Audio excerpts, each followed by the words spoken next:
Na década de 90, um novo estilo musical no rock ficou muito famoso, que foi o grunge, e hoje, uma espécie de homenagem aos 20 anos do falecimento de Layne Staley, irei trazer a biografia desse grande vocalista da história do rock e da história do grunge.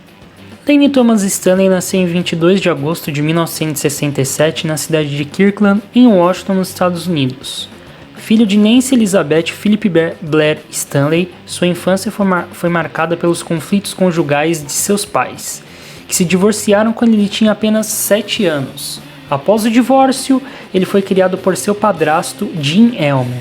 E foi exatamente nessa época aí que ele já começou a pegar o interesse pela música, principalmente pela coleção de discos dos seus pais. E duas bandas influenciaram muito esse começo musical da carreira do Layne, que foi o Black Sabbath, considerado por ele próprio mesmo como a sua primeira influência, de Purple.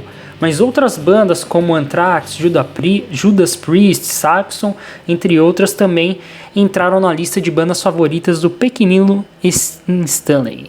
E aí, pessoal, então depois dessa grande introdução, iremos falar aí de Layne Staley, fazer uma grande homenagem para ele, que vale muito a pena, ele merece demais. Mas antes de começar a me aprofundar aí na carreira do Layne, você vem aqui embaixo, se inscreve no canal, ative as notificações de vídeo e deixa o seu gostei, que ajuda bastante. Vem aqui embaixo que tem o link das redes sociais do canal, tá? Que vale muito a pena, Facebook e Instagram, tá bom, rapaziada? Então a carreira musical mesmo do Layne começou muito cedo. Aos 12 anos de idade ele já aprendeu a tocar bateria.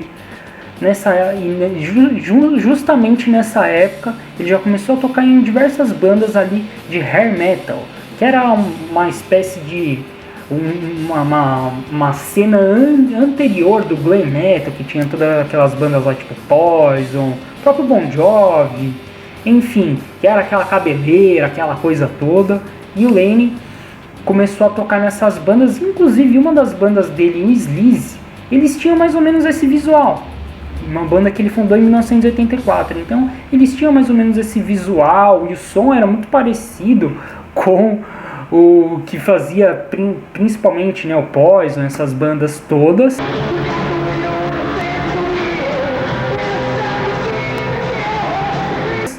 Então no ano de 1986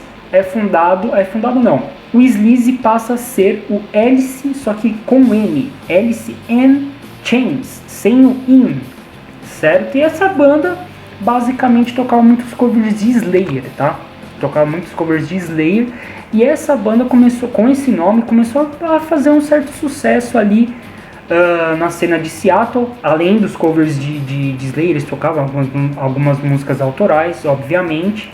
E no ano de 1987, o Layne, junto com Jerry Cantrell, decidem batizar a banda de Alice in Chains, introduzindo ali o I no lugar de ser só o N, que já era alguns nomes que eles já tinham na cabeça, né? Então eles já tinham mais ou menos essa visão que a banda se chamaria Alice in Chains. Então aí todo mundo já sabe o que aconteceu com Alice in Chains. Em 90 eles lançaram Facelift, depois lançaram Dirt, principalmente esses dois discos estouraram. Um dos primeiros singles do Alice in Chains foi Man in the Box.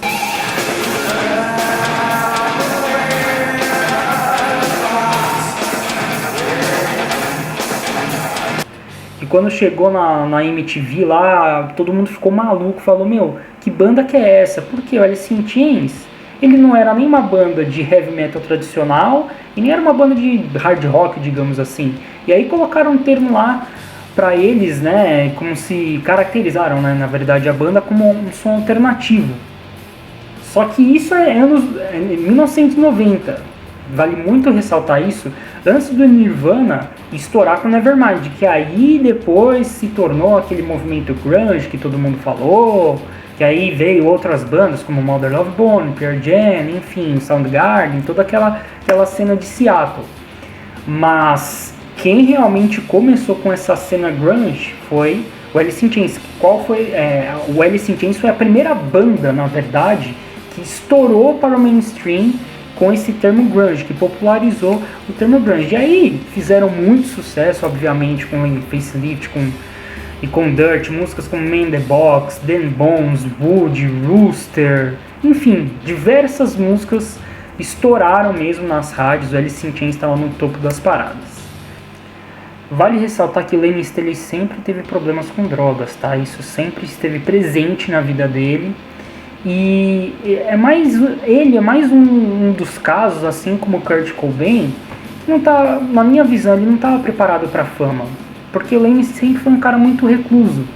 Tanto é que o Jerry Cantrell já queria colocar o Alice in Chains no mainstream, várias coisas, e o Lemmy, ele meio que queria dar um pé atrás e falar, tipo, não, vamos ficar mais no underground, eu acho melhor, tal. E assim, sempre teve problemas com drogas e cada vez foi afundando mais, tá, rapaziada? Porque o Alice in Chains não teve muitos shows. Nessa época, o Alice in Chains foi obrigado a recusar várias propostas para fazer turnê. Eles chegaram a lançar um EP e um outro disco próximo ali da metade dos anos 90, e eles não fizeram turnê, porque o Lemmy estava tão afundado nas drogas que ele não tinha condições de subir no palco.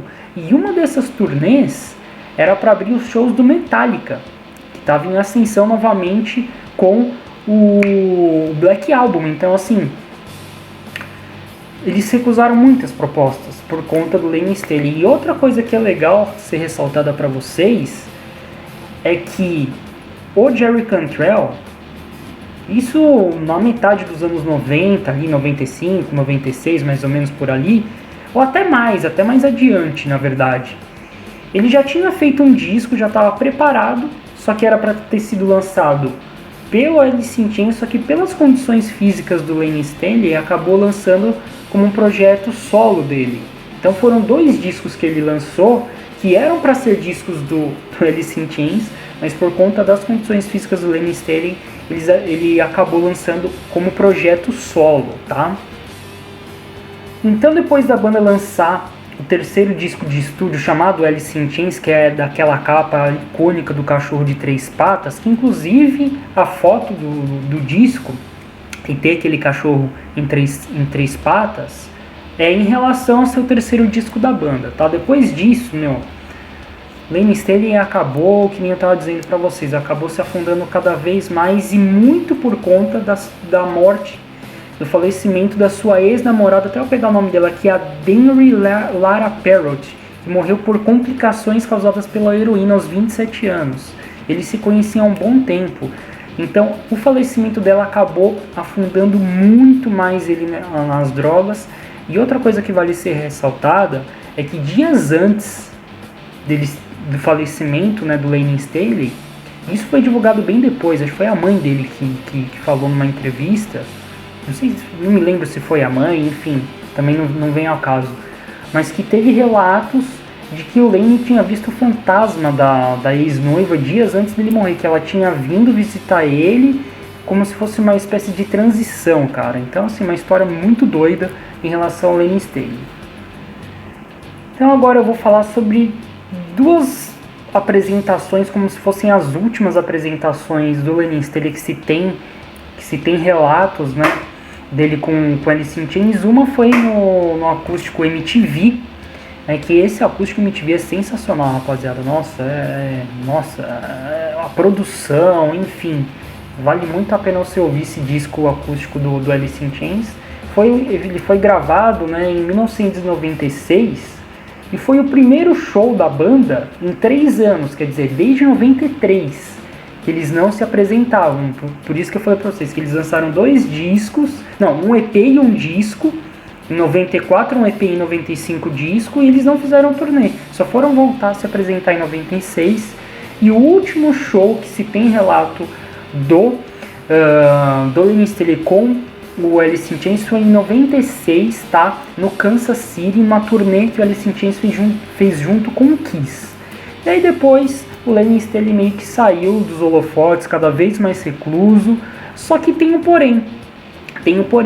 Ele começou a tocar num projeto paralelo, Mad Season. De repente ele começou a se apresentar com essa banda, e isso obviamente não caiu bem ali junto dos membros do Alice in Chains. Falou, poxa, você não está se apresentando com a gente e de repente você começa aí esse novo projeto, eles chegaram até a lançar disco e tal, começa a se apresentar. Isso não caiu muito bem com os membros do Alice in Chains, mas também não durou muito tempo esse projeto paralelo por conta de complicações aí causadas pelas drogas na vida do Layne Staley. Outra coisa que é legal ressaltar para vocês é que assim, nessa época aí, que o Alice in Chains ficou em inatividade, um pouquinho depois na verdade, né? O Layne ele chegou a participar, só que via telefone, de algumas participações do Jerry Cantrell em rádios, em programas de TV, só que não pessoalmente. Entrevistas também, muito difícil lidar, ele ficou muito recluso mesmo. E aí, infelizmente, a gente vai partir aqui para o fim da carreira do Layne Staley. O que vale ressaltar aqui, antes de ir pro fim da carreira, o fim da vida do Layne Staley, é que em 98 ele participou, tá? Num super grupo chamado, até tem um nome aqui, Class of 99, com membros do Rage Against the Machine, Jane's Addiction. Ele fez uma participação em algumas regravações que esses músicos fizeram para o disco Another Brick in the Wall do Pink Floyd, tá? Então assim, não é que ele se tornou muito, assim, 100% recluso, digamos assim. Ele fazia algumas participações e tal, só que o que eu falei de ser recluso é em relação aos shows. Então foi basicamente no final dos anos 90, realmente, que aí a depressão pegou totalmente ele. Aí sim, agora nós vamos falar um pouco do fim da vida do Layne Staley. O que pouco se soube, então, mais ou menos ali de 99 até 2002 foi o ano do falecimento do Layne Staley. O pouco que se soube desses anos dele é que ele passava as horas do dia dele pintando e jogando videogame. Ele era muito fã dos jogos de videogame. Inclusive, uma das últimas fotos dele, que se tem registro, é ele, acho que é no Halloween, não me recordo do ano, mas ele com uma camiseta do jogo Metal Gear Solid. Então, ele basicamente passou os últimos anos da sua vida, os últimos meses, enfim, basicamente pintando, jogando videogame e utilizando entorpecentes, tal, que é muito triste. E ele quase não saiu do seu apartamento lá em Seattle. No ano de 2000, há relatos de pessoas que a aparência física do Layne não estava nada legal. Ele era um cara que tinha 1,80 m, mais ou menos a minha altura, só que ele estava pesando 40 kg, rapaziada. Ele tá muito magro mesmo. E o que eu li a respeito dele é que alguns músicos, como o ex-baixista lá do Nirvana, esqueci o nome dele, eu acho que é Kirsten Novoselic, tentou ajudar ele. Diversos artistas tentaram ajudar o Layne Staley, só que ele, as pessoas batiam na porta dele, ligavam para ele, ele não atendia. E as pessoas achavam isso meio que normal, porque ele era um cara muito recluso, ele não atendia telefonema. Então, as pessoas, quando isso acontecia, não ficavam preocupadas. Falavam, Layne, ele é assim mesmo. Só que o que aconteceu? Agora a gente vai partir, infelizmente, para o falecimento dele, que foi no dia 19 de abril de 2002, porém, foi o dia que o corpo dele foi encontrado, que ele tinha falecido 2 semanas antes. Tá? Se não me falha a memória, foi 5 de abril, na mesma data do falecimento aqui do Kurt Cobain. Se não me falha a memória, é isso, tá, rapaziada? Então, assim, como que chegaram nisso, tá? Os agentes dele informaram a mãe dele que não havia transação bancária havia 2 semanas. Eles acharam isso muito estranho. E aí a mãe dele ligou para a polícia, eles acabaram indo até o apartamento dele e infelizmente acabaram encontrando ele lá, o corpo dele já em estado de decomposição. Só que o que vale ressaltar, e é até triste isso, tá? A mãe dele, ela não conseguiu, na hora que ela viu, ela não conseguiu identificar que era o Layne.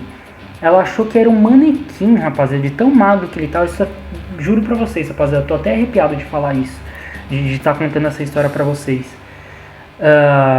Ele tava meio que irreconhecível, ela achou que era um manequim de tão magro. Depois ela viu que era ele, parece que ela ficou um tempo ali do lado dele, falando, tudo isso poderia ter sido diferente, né? Então, eu juro pra vocês, rapaziada, eu tô arrepiado de falar essa história. Nossa, que eu fico imaginando, sabe?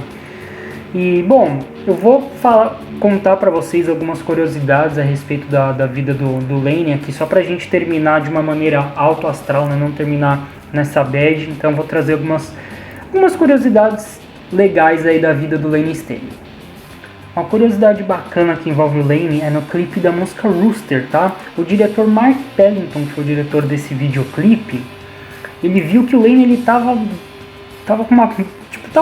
não tava com uma aparência muito legal. E ele falou, meu, o que você acha de a gente colocar uns óculos nele? Ficou tão bom. Depois até esse mesmo diretor, ele falou, nossa, ficou muito bom, você ficou uma cara meio de mal, meio de B10 e funcionou muito bem. Inclusive o Lane fez diversas apresentações com o Alice in Chains usando óculos escuros, inclusive no MTV Unplugged, né, o MTV acústico, ele tá também com óculos escuros, então ele gostou aí de utilizar óculos escuros em apresentações.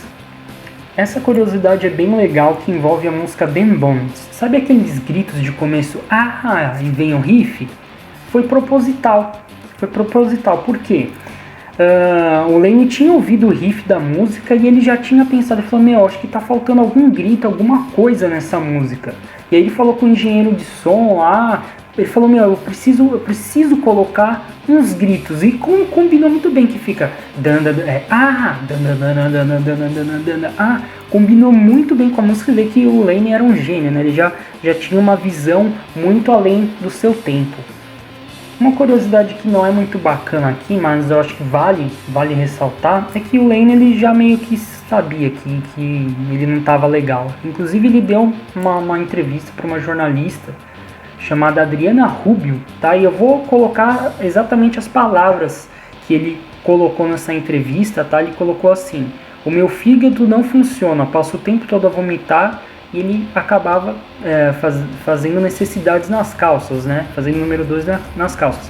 A dor é maior do que alguém pode suportar, é a pior dor do mundo, a abstinência dói no corpo todo. Então assim, ele já sacava que algo estava errado. E um dos relatos dos últimos dias de vida, inclusive dele, é que o baixista do Alice in Chains, o Mike, ele visitou o Lane, se não me falha a memória, um dia antes dele falecer. E viu que ele estava num estado totalmente precário, assim, sem dente, pesando menos de 40 quilos. Tava parecendo tipo um fantasma, tá ligado? E o Mike ele quis chamar a polícia, quis ajudar. Só que o Lane brigou com ele, falou: se você fizer isso eu nunca mais falo com você. E o Mike acabou saindo do apartamento dele. E depois do que aconteceu, o Mike ficou se sentindo muito culpado do falecimento, né? Porque ele falou, poxa, poderia ter ajudado ele. Só que a família mesmo do Lane, tipo, não... eles não culparam o Mike por causa disso, apesar dele ter se culpado muito pelo falecimento do Lane Staley. Inclusive o Mike que faleceu também por conta de entorpecentes, drogas, no ano de 2011. Uma última curiosidade então aqui envolvendo o Lane Staley e o Metallica, tá? E o Alice in Chains, obviamente.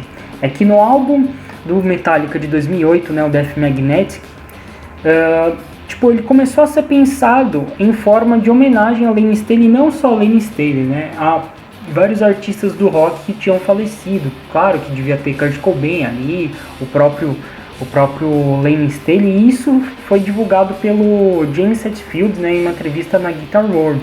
Ele disse que o conceito do álbum começou neles pensando em fazer uma homenagem aí para o grande Lane Staley. Então é isso, pessoal, espero que vocês tenham gostado aí de mais um quadro Biografias. Espero ter passado bastante informação para vocês a respeito da vida do Lane Staley. Eu fiquei até arrepiado de contar essa história dele, que, cara, eu ouvindo as músicas aqui, trazendo o roteiro para fazer esse vídeo, cara, é inegável o talento que ele tinha. Ele foi cedo, né? Infelizmente ele foi cedo. Então é isso, espero que vocês tenham gostado de mais um vídeo aqui do canal. Brevemente eu trago mais um quadro de biografias que tem bastante artista e bastante gente que eu quero trazer ainda aqui nesse quadro, beleza, rapaziada? Um abração pra vocês e até a próxima. Descansem em paz, Lane Staley. o seu legado será eterno no mundo do rock. Ouçam Alice in Chains e ouçam a voz marcante do Layne Staley, que vale muito a pena. O Layne era um cara sensacional. Valeu, rapaziada.